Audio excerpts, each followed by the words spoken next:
নমস্কাৰ আপোনালোক সকলোকে জব আৰু কেৰিয়াৰ টিভিৰ অন্য এটি ইনফৰ্মেটিভ ভিডিঅ'লৈ স্বাগতম জনাইছো। এই ভিডিঅ'ত মই আপোনালোকক দেখাবলৈ গৈ আছো commissioner panchayat and rural development মানে পঞ্চায়ত বিভাগৰ পৰা কেইটামান ভেকেঞ্চিজ আহিছে আৰু সেই ভেকেঞ্চি কেইটাৰ বিষয়ে ইয়াত এজ লিমিট হয় সেইটো 38 ইয়াৰ্ছলৈকে আপোনালোকে এপ্লাই কৰি দিব পাৰিব এজন 01012025 আৰু চিটিজেনশ্বিপ হ'ব লাগিব আপোনালোকে ইণ্ডিয়ান চিটিজেনশ্বিপ হ'ব লাগিব তাৰপিছতে আপোনালোকে ইংলিছ হিন্দী আৰু অসমীয়াটো জানিব লাগিব salary 30,000 per month plus applicable allowances আৰু PF benefitও আপোনালোকে পাব এটো যোনটো এপ্লাই কৰা প্ৰসেস হ'ব PNRD ৰ যোনটো ৰিক্ৰুটমেন্ট পোৰ্টেল আছে তাত গৈ পেলাই আপোনালোকে অনলাইন এপ্লাই কৰিব লাগিব কি ডকুমেন্টস আপলোড কৰিব লাগিব স্ক্যান কৰি পেলাই educational qualification certificate দিব লাগিব class 10 or onwards age proof certificate দিব লাগিব birth certificate বা admit card খন আপোনালোকে দিব পাৰে ID proof or photocopy দিব লাগিব address proof দিব লাগিব তাৰপিছত আপোনালোকৰ যদি কোনোবা কাষ্টৰ কাৰণে কোনোবা যদি কাষ্টত আপোনালোকে পৰিছে তেন্তে কাষ্ট certificate দিব লাগিব আৰু কবাত আৰু আপোনালোকে experience certificate দিব লাগিব self attested passport size photograph আৰু scan copy of signature দিব লাগিব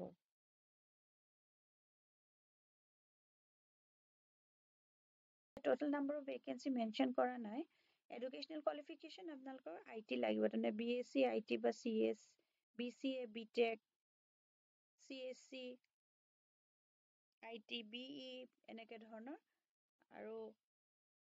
যদি আপোনালোকে ডিসটেন্সত কৰিছে তেন্তে approved by DEC বা UGC ICTE হলে valid হ'ব minimum 3 বছৰ post qualification work experience লাগিব তাৰ মানে পঢ়া শেষ কৰাৰ পিছত 3 বছৰ আপোনালোকে কোনো ইন্ডাস্ট্ৰি বা গভৰ্নমেন্ট সেক্টৰ প্ৰাইভেট সেক্টৰ যদি কাম কৰিছে তেতিয়া হলে আপোনালোকে এপ্লাই কৰিব পাৰিব এইগিটা ফোন নম্বৰ দিছে recruitment@cprd@gmail.com আৰু এইটো এটা ফোন নম্বৰ এখন আছে অফিচিয়েল নটিফিকেশন খন যোনখন পঞ্চায়ত বিভাগৰ পৰা আহিছে এখন আহিছিলে 29 নৱেম্বৰত আহিছে আৰু ইয়াতে গোটেই ডিটেইলছ খিনি মেনশন কৰা আছে যিখিনি অলৰেডি মই কৈছোৱে ইয়াত আপোনালোকে এইটো যোনটো ৱেবসাইট হয় এইটো ভিজিট কৰি পেলাই আপোনালোকে এবাৰ চাব পাৰিব 18 তাৰিখটো লাষ্ট ডেট হয় আৰু 4 তাৰিখৰ পৰা এইটো ষ্টাৰ্ট হৈ গৈছে আৰু 18 তাৰিখটো ইয়াৰ লাষ্ট ডেট হয় এপ্লাই কৰা এইখিনি ডিটেইলছ এবাৰ আপোনালোকে পঢ়ি চাই ল'ব আৰু যদি এলিজিবল আৰু ইন্টাৰেষ্টেড হয় তেন্তে আপোনালোকে এপ্লাই কৰি দিব পাৰিব ইয়াত গোটেই কোৱালিফিকেশন খিনি দিয়া আছে আৰু বাকি সকলোবোৰ ডিটেইলছ দিয়া আছে এইখিনি এবাৰ আপোনালোকে চাই ল'ব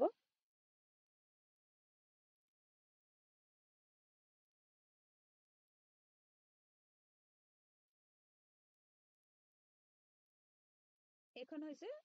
অফিচিয়েল ৱেবসাইট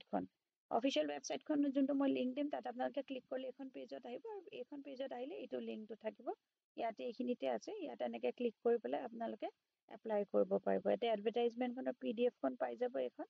যোনখন অলৰেডি দেখাইছো আৰু তাৰপিছতে আপোনালোকে এপ্লাই কৰিব পাৰিব এপ্লাই নাও ইয়াত ক্লিক কৰিব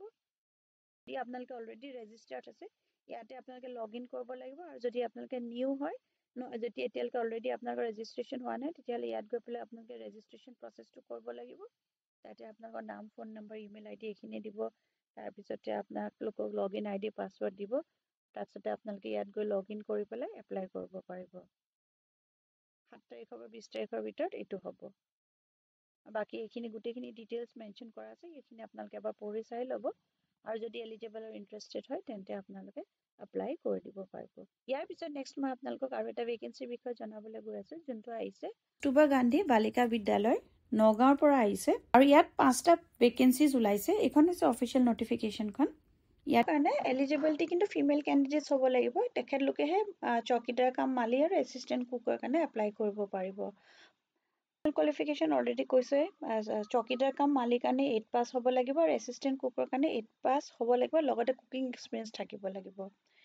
এজ লিমিট যোনটো কৈছে হেতু 45 ইয়াৰ্ছৰ ভিতৰত হ'ব লাগিব 1 জানুৱাৰী 2024 আৰু এজ ৰিলেক্সেশন হ'ব থাকিব as per government normsৰ হিচাপত তাৰ পিছতে salary চকীদাৰ কাম মালিৰ কাৰণে 12000 টকা per month থাকিব আৰু এসিস্টেন্ট কুকৰ 10000 টকা per month কে দিব আপোনালোকক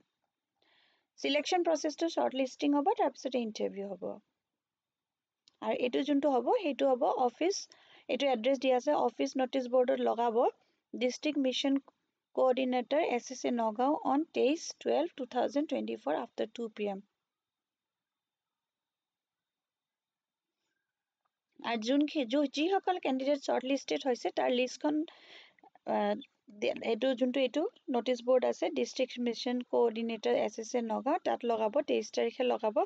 তাতে ইণ্টাৰভিউ বিষয়ে বাকী ডিটেইলছ ভেৰিফিকেশ্যন প্ৰচেছ সেইখিনি আপোনালোকক জনাব এপ্লিকেশ্যন ফিজ ইয়াত একো নাই আৰু আপোনালোক যদি এলিজিবল আৰু ইণ্টাৰেষ্টেড হয় তেন্তে আপোনালোকে এপ্লাই কৰি দিব পাৰিব ইয়াতে মই ফৰ্মেটটো দেখাই দিম এপ্লিকেশ্যন ফৰ্মখনৰ আপোনালোকৰ নিজৰ যিখিনি ডকুমেণ্টছ আছে ক্লাছ 8 পাছ কৰা 9 10 8 পাছটো মিনিমাম লাগিব তাৰপিছত আপোনালোকে 11 12 মানলৈকে চাগে এপ্লাই কৰি দিব পাৰিব ইয়াত কাৰণ যোনটো এলিজিবিলিটি ক্ৰাইটেৰিয়া দিছে মেক্সিমামটো দিয়া নাই আপোনালোকে নিজৰ সেলফ এটেষ্টেড ফটোকপিজ বিলাক ল'ব ডকুমেণ্টছৰ লগত পাছপোৰ্ট সাইজ ফটোগ্ৰাফ এই সকলোখিনি ডিষ্ট্ৰিক্ট মিছন কোঅৰ্ডিনেটৰ সৰ্ব শিক্ষা অভিজ্ঞান ডিষ্ট্ৰিক্ট মিছন কোঅৰ্ডিনেটৰ সৰ্ব শিক্ষা অভিজ্ঞান নগাঁও এইটোত আপোনালোকে 20 ডিচেম্বৰ ভিতৰত দি দিব লাগিব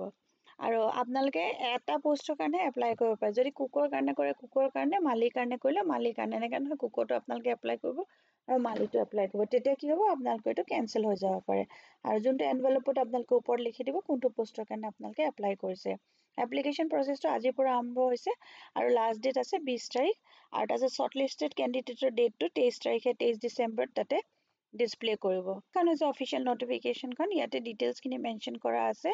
আৰু এইখন ফৰ্মেটখন দিছে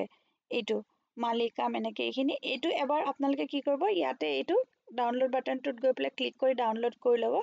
ডাউনলোড কৰাৰ পিছত এইখন আপোনালোকে প্ৰিণ্ট আউট ওলাই ল'ব প্ৰিণ্ট আউট ওলোৱাৰ পিছত আপোনালোকৰ নাম father's name date of birth সকলো ইয়াত যেনেকৈ মেনশ্যন কৰা আছে সেইখিনি ভৰাই পেলাই কোনটো পোষ্টৰ কাৰণে এপ্লাই কৰিছে ফটো লগাই পেলাই এনভেলপটোত ভৰাই ফুল ছিগনেচাৰ কৰিব আৰু তাৰপিছতে যোনটো এড্ৰেছ মই মেনশ্যন কৰিছোঁ সেই এড্ৰেছটোত আপোনালোকে দি দিব পাৰিব আৰু ইয়াতে এটা কথা মেনশ্যন কৰিছে কি যদি আপোনালোকে চাকৰিটো পায় তেতিয়া আপোনালোকে তাতে থাকিব লাগিব they will have to stay within the school come hostel campus in all working days and in holidays except during the vacation তাৰমানে গৰমৰ বন্ধ বা ঠাণ্ডাৰ বন্ধ যেতিয়া ছুটি হ'ব তেতিয়া আপোনালোকে ঘৰলৈ যাব পাৰিব বাকী সময় আপোনালোকে হোষ্টেল কেম্পাছতে থাকিব লাগিব যিহেতু এখন বৰ্ডিং স্কুল হয় সো আপোনালোক যদি ফিমেল ক্যান্ডিডেট হয় তেন্তে আপোনালোকে ক্লাছ 8 পাছ হলে আপোনালোকে এই পোষ্ট কিটাৰ কাৰণে এপ্লাই কৰি দিব পাৰিব এইটো ভিডিঅ'ত মই জনাবলগীয়া ইমানেই আছিলে যদি ভিডিঅ'টো চাই ভাল পালে তেন্তে লাইক এটা কৰি দিব